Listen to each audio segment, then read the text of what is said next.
Assalamualaikum warahmatullahi wabarakatuh. Sanabe TV, senang sekali saya Tupu Tua dapat menemani Sanabe TV di program terbaik BTV Beken edisi spesial bulan suci Ramadan bersama seseorang yang menginspirasi, yaitu di Ngota Ngobrol Prestasi. Sanabe TV, di samping Tupu ada seorang wanita cantik, masih usia belia, namun memiliki ragam prestasi yang tentu menginspirasi untuk kita di edisi kali ini. Selamat datang di Ngota. Assalamualaikum. Bagaimana kabarnya Mbak? Alhamdulillah baik. Baik ya. Dengan Mbak siapa ini, boleh diperkenalkan namanya ke Sanabe TV? Halo semuanya, perkenalkan nama saya Mila Adilia, saya dari Mandua, Kota Bengkulu. Dipanggil? Mila. Oke, Mbak Mila usianya ini berapa? Masih 16 tahun. 16 tahun. Waduh, ini berapa saudara dalam keluarga? 4 bersaudara. 4 bersaudara. Berapa? Kamu yang anak keberapa? 3. Berarti ketiga, di bawah lagi masih ada ya? Oke, 16 tahun, usia belia. Ini pasti kegiatannya apa nih? Masih sekolah, pada kegiatan lain atau ada kerjaan sampingan, Mbak? Kalau di sekolah masih sekolah, kalau di rumah mengajar mengaji. Terus biasanya kalau hari Sabtu juga mengajar di SD.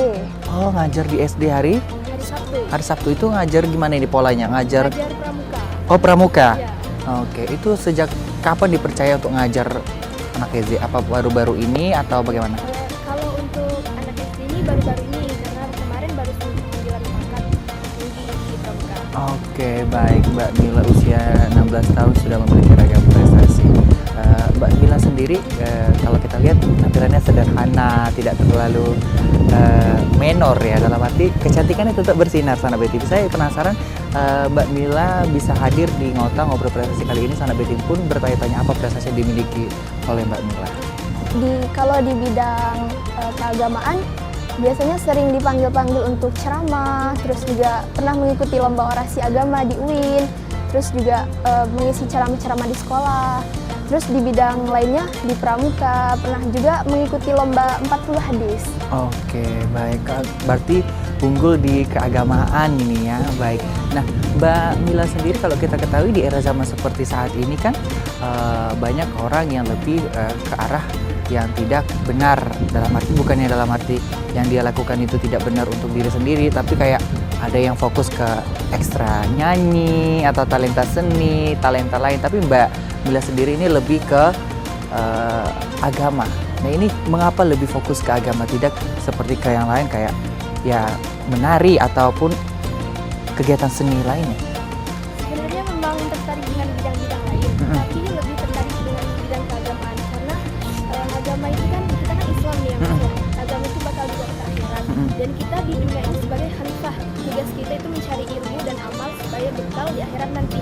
Dan aku juga tertarik mengikuti lomba-lomba, dai dan sebagainya itu memang udah tertarik dari diri sendiri. Padahal juga di sekolah banyak kayak lomba nyanyi, lomba pramuka itu banyak, tapi lebih tertarik ke agama. Itu sejak kapan tertarik lebih fokus ke agama? Sejak mulai SMA ini, sudah mulai tertarik sekali dengan agama. Berarti di saat usia 15 tahun itu sudah tertarik atau sudah tertarik? Ya, itu jatuh cinta dan tertarik sekali untuk lebih mendalami agama Islam, yang tentu bagi Mbak Mila sendiri pasti ada tantangan tersendiri. Itu sejak kapan? Apakah dulu untuk agamanya ya biasa aja lah, standar gitu, kemudian pasti ada yang sesuatu yang membuat aduh kayaknya harus lebih mendalami, pasti ada seperti itu. Itu apakah ada sesuatu hal yang membuat lebih semangat untuk Mbak? Dulu sewaktu masa-masa berhijrah, masa-masa balik, itu belum sepenuhnya mengerti keagamaan. Lalu memilih masuk MAN supaya lebih ketat keagamaannya. Di situ terdapat kayak banyak ketemu dengan orang-orang yang paham agama, terus juga kita banyak berteman dengan orang-orang yang paham ilmu agama. Nah, di situ kita mulai tertarik bahwasannya lebih asik dan lebih ke hati itu lebih masuk, menjadi bekal kita untuk di akhirat, dan kita juga bisa mengajarkannya kepada orang tua dan yang lebih-lebih muda dari kita. Oke, baik. Kita adalah inspirasinya untuk memberikan hal-hal positif kepada orang-orang di sekitar yang Mbak Mila. Nah, kemudian Mbak Mila sendiri tadi katanya udah pernah ikut lomba-lomba. Nah, lomba-lombanya itu terpacu itu karena diri sendiri atau memang didukung orang tua yang harus lomba terus, nak, biar dapat prestasi, penghargaan, atau gimana? Kalau orang tua, apa yang dilakukan oleh saya insya Allah selalu didukung. Kalau lomba-lomba biasanya itu tuntutan dari sekolah, utusan dari sekolah, dan jika memang dari sekolah tidak mengutus, diri sendiri yang ikut, yang berkepentingan pengen mengikuti lomba tersebut. Oke, baik. Pertama kali ikut lomba apa? Lomba 40 hadis. Itu gimana untuk pesertanya sendiri saat itu? Itu pesertanya pas itu di bidang pramuka, dan itu tuh grup, semuanya harus menghafal 40 hadis, artinya dan juga nomornya. Dan di situ pada saat lomba itu diacak dan masing-masing harus menyebutkan hadis yang disebutkan oleh guru. Luar biasa ya, untuk kompetisi yang persaingannya ya kita ketahui ya nggak gampang susah, tapi untuk Mbak Mila mendapatkan kemenangan. Alhamdulillah dapat juara. Luar biasa, dapat juara 2. Aduh, dari berapa peserta pada saat itu? Kalau nggak salah itu di pramuka Kota Bengkulu. Sekota Bengkulu sudah dapat juara 2 itu ya. Waduh, luar biasa. Itu perdana lomba. Perdana lomba.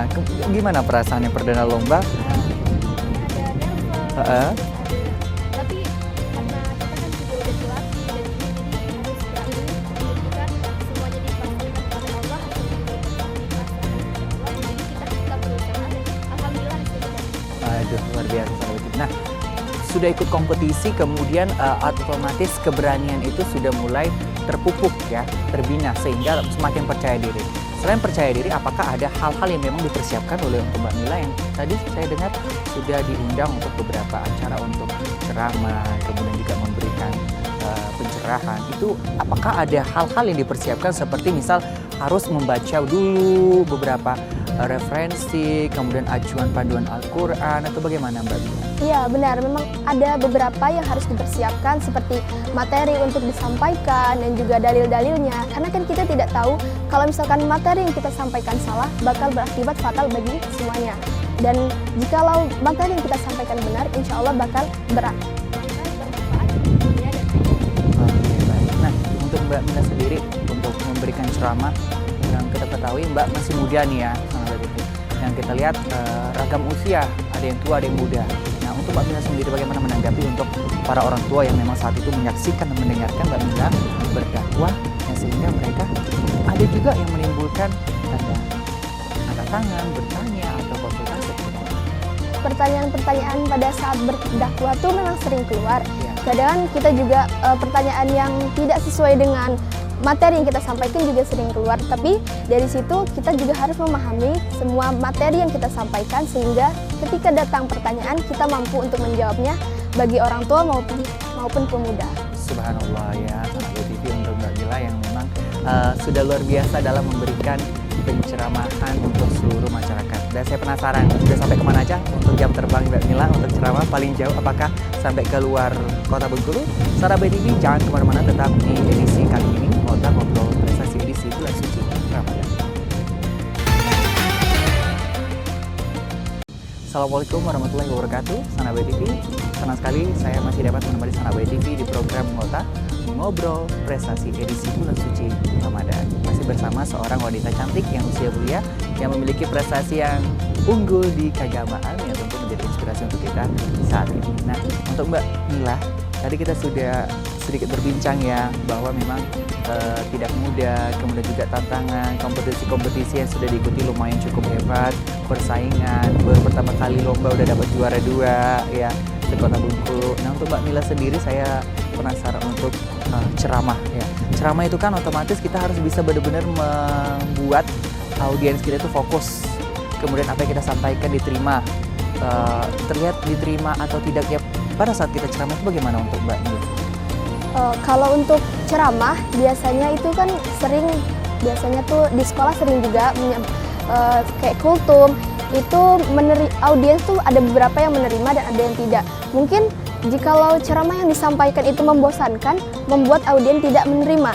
Tapi jikalau kita ada unsur kayak bercanda, terus juga ada unsur tapi kalau misalkan di saat ceramah kan tidak boleh ada unsur menyindir, makanya kita dicari untuk bercanda dan cari unsur-unsur yang menarik supaya kan anak muda zaman sekarang kalau dikasih ceramah yang berbaur keagamaan terus yang terlalu lama tuh bosan. Jadi kita ambil singkat dan intinya saja supaya audiens mudah menerima dan juga asik.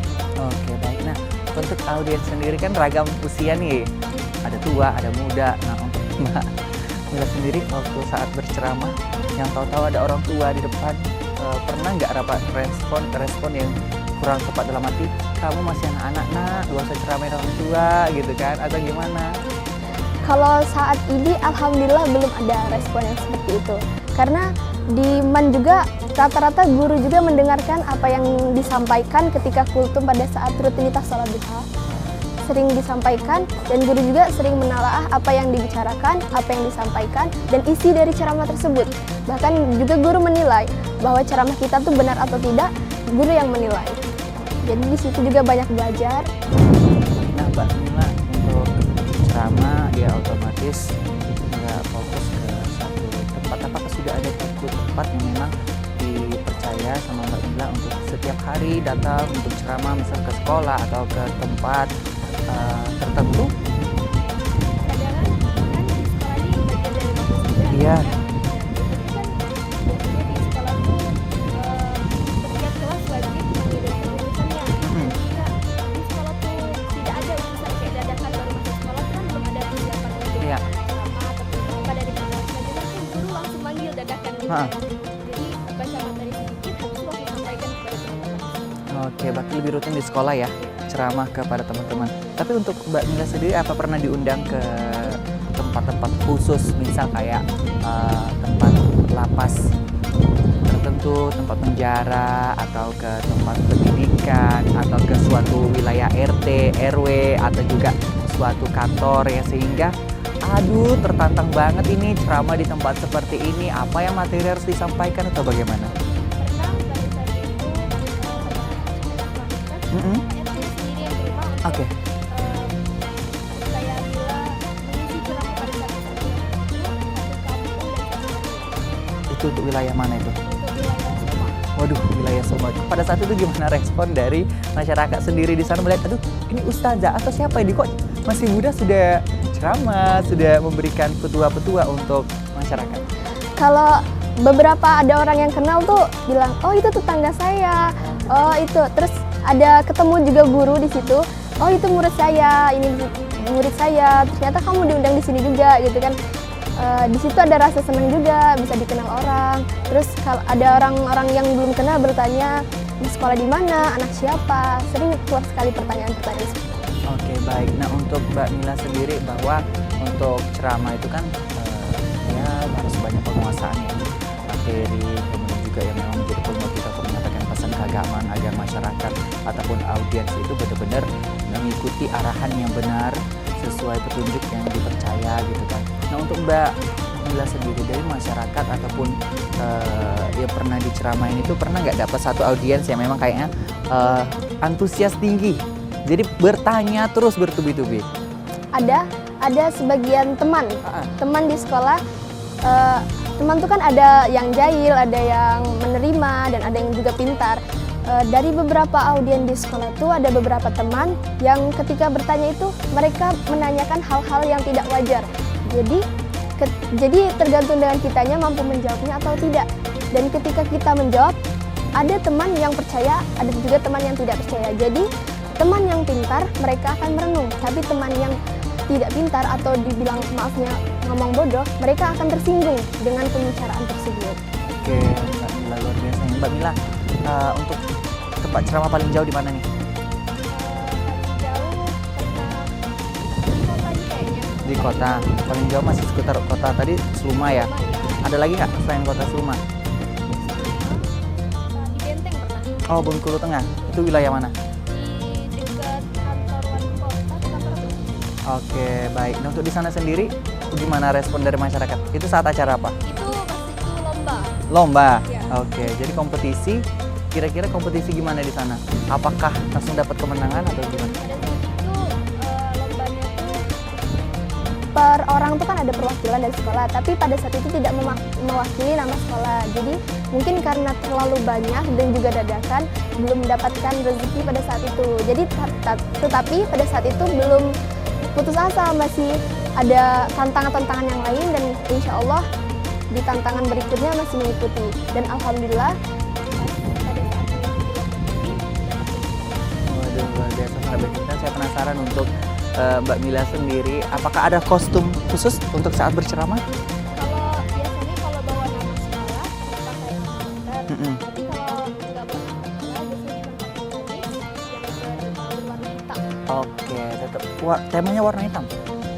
Kalau tidak dari sekolah untuk ceramah, kalau diundang, kalau misalnya anak BTV, tililit, halo sanak BTV, saya nonton Mila, pengen dong Milanya jadi penceramah di acara saya gitu. Berarti temanya harus Mbak Mila menentukan memang tema terus warnanya hitam. Tapi kalau misalkan kita nggak pakai warna hitam juga nggak apa-apa. Yang penting kalau bawa nama sekolah kita pakai alma mater. Oke, baik. Sanak BTV, di segmen berikutnya kita bakal mencoba mendengarkan bagaimana gestur, pola, nada, dan kemudian materi apa yang bakal diberikan oleh Mbak Mila saat berceramah, dan juga memberikan sedikit penyentuhan hati untuk Sanak BTV yang menyaksikan Ngota edisi spesial Ramadan kali ini. Jangan kemana-mana, tetap di Ngota Ngobrol Prestasi BTV Berkah. Bismillahirrahmanirrahim. Assalamualaikum warahmatullahi wabarakatuh. Alhamdulillahirrabbilalamin. Wabihi nasta'inu ala umurid dunya waddin. Wa ala alihi wa ashabihi rasulillahi ajma'in. Amma ba'd.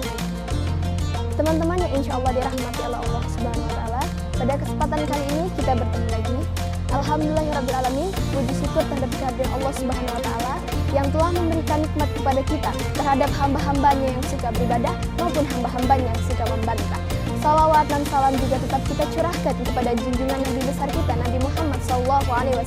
Allahumma sholli ala ali sayyidina Muhammad wa ala ali sayyidina Muhammad. Teman-teman yang insya Allah dirahmati oleh Allah Subhanahu wa Ta'ala, pada kesempatan kali ini izinkanlah saya menyampaikan ceramah singkat yang berjudul Ramadan dan keutamaan-keutamaan di bulan suci Ramadan. Ramadan adalah bulan yang penuh berkah, bulan yang dinanti-nanti oleh umat Islam di seluruh dunia. Ramadan adalah bulan di mana kita banyak berlomba-lomba untuk mengejar kebaikan, untuk menebar kebaikan dimanapun tempatnya, dimanapun waktunya. Di bulan inilah kita banyak sekali pahala yang dilipat gandakan pada bulan ini. Banyak sekali keutamaan-keutamaan pada bulan suci Ramadan. Contohnya, yang pertama adalah mendapat ampunan dari Allah Subhanahu wa Ta'ala. Sesuai dengan sabda Rasulullah SAW, barang siapa yang berpuasa dan memohon ampunan dan memohon pengampunan terhadap Allah Subhanahu wa Ta'ala, maka Allah akan mengampuni dosa-dosanya yang telah lalu. Kemudian, keutamaan bulan suci Ramadan yang kedua adalah mendapatkan syafaat pada puasanya. Di akhirat nanti terdapat yaumul qiyamah, di mana Al-Quran dan juga puasa akan bersaksi di hadapan Allah Subhanahu wa Ta'ala. Puasa akan berbicara kepada Allah, wahai Rabbku, aku telah menahannya dari lapar dan juga nafsunya dari siang hari. Dan kemudian puasa pun berkata kepada Allah Subhanahu wa Ta'ala, wahai Rabbku, izinkanlah aku untuk memberikan syafaat kepada hambamu ini karena dia telah menjalankan ibadah-ibadah kepadamu. Kemudian Al-Quran pun berkata, wahai Rabbku, aku juga bersaksi bahwasanya aku telah menghalanginya dari tidur malamnya, maka izinkanlah aku untuk memberikan syafaat kepadanya. Kemudian yang ketiga adalah dibukakan pintu surga oleh Allah Subhanahu wa Ta'ala. Dibukakan Ar-Rayyan. Ar-Rayyan adalah pintu surga di akhirat nanti. Di akhirat nanti ada yang namanya surga yang dibukakan pintunya Ar-Rayyan, yaitu untuk orang-orang yang berpuasa, di mana orang-orang yang berpuasa itu dipanggil, wahai orang-orang yang berpuasa. Lalu orang-orang yang berpuasa pun berdiri, lalu masuk satu persatu ke dalam pintu yang telah disediakan oleh Allah Subhanahu wa Ta'ala. Tidak ada satu makhluk pun yang mau masuk, yang bisa masuk ke dalam pintu tersebut kecuali orang-orang yang berpuasa. Kemudian di bulan Ramadan ini, di bulan yang penuh berkah ini, kita dapat beraneka macam untuk berbuat kebaikan. Kita berlomba-lomba untuk berbuat kebaikan. Contohnya sedekah. Sedekah pada bulan suci Ramadan akan dilipat gandakan pahalanya menjadi 70 kali. 70 ratus kali kita akan dilipat gandakan pahalanya oleh Allah Subhanahu wa Ta'ala.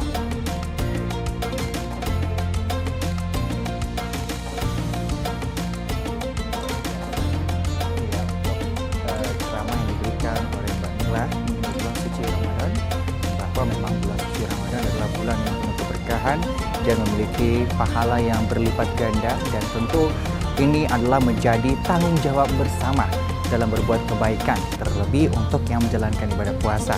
ya Mbak Mila. Nah Mbak Mila, untuk di bulan suci Ramadan seperti ini tentu banyak sekali cobaan, rintangan yang tentu dari masyarakat yang menjalankan ibadah puasa, baik dalam emosional, menahan lapar, menahan haus.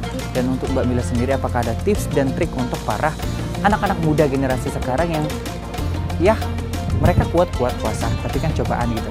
Adakah untuk sesuatu hal yang ingin disampaikan kepada kaum-kaum muda? Untuk teman-teman yang berada di luar sana, ada motivasi sedikit untuk kalian, yaitu ketika kita berpuasa senantiasa mengingat janji-janji Allah kepada kita, maka puasa akan terasa lebih ringan dan juga lebih bermanfaat. Dan jika kalian suntuk pada saat puasa, lebih baik kita memperbanyak berlomba-lomba untuk menebar kebaikan. Contohnya membaca Al-Quran, sedekah, maupun tadarusan di masjid. Dan jika malam, kita juga wajib ataupun sunnah melakukan ibadah tarawih.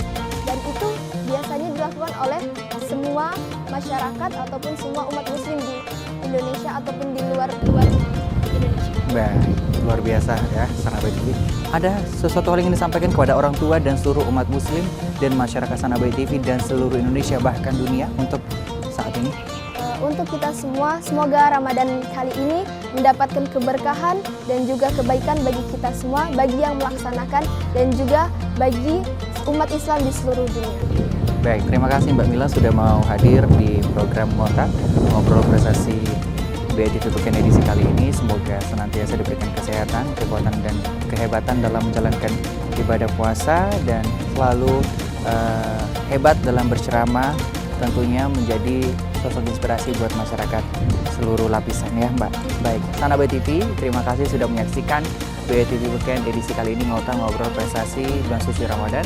Saya Tuku Dua dan seluruh kru kerabat kerja yang bertugas mengucapkan terima kasih atas perhatian Sanabai TV. Wassalamualaikum warahmatullahi wabarakatuh. BITV Weekend.